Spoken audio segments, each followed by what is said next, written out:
Hello. For this discussion, I focused on the topic of John Knox, women in Reformation theology through several scholarly articles I found in JSTOR.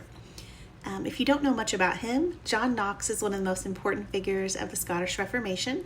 Most people know him for his 1558 work, The First Blast of the Trumpet Against a Monstrous Regiment of Women. And in this, he argued against female rulers.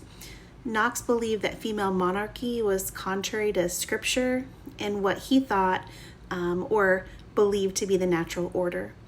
His criticisms were aimed mostly at Catholic queens, especially Mary Tudor. At first glance, that makes Knox seem strongly opposed to women in positions of authority of any kind. However, the scholarship paints a more complicated picture of who he was.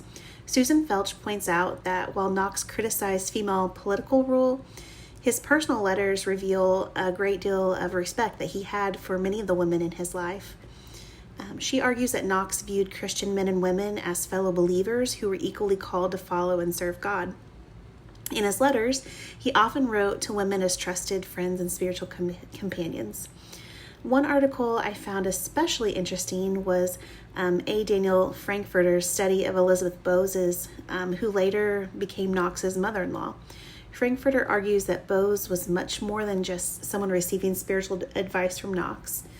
Their correspondence back and forth suggests that she challenged him, she influenced him in his thinking, and she helped shape some of his theological ideas as well. That was really surprising to me because it shows that women may have played a larger role in Reformation theology than we often assume.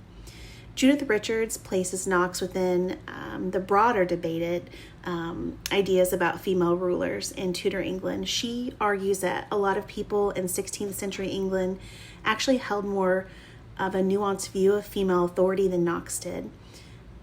While male leadership was generally preferred, women exercising power was not universally rejected. This helps explain why Knox's views were controversial, even among some of his fellow Protestants. Finally, Barclay, Cheadle, and Gordon discuss how modern historians have increasingly focused on women's experiences and influence in Scottish history, and their work reflects a larger effort to understand how gender shaped political and social developments in Scotland and religious developments as well. Overall, these articles suggest that Knox's relationship with women was more complex than his reputation, that at least what we know of him today might lead us to believe. While he did publicly oppose female monarchy, he also relied on women in his own life as friends and correspondents and had important conversations with women regarding matters of faith and theology. Looking at those relationships gives us a fuller picture of both John Knox and the Scottish Reformation. Thank you.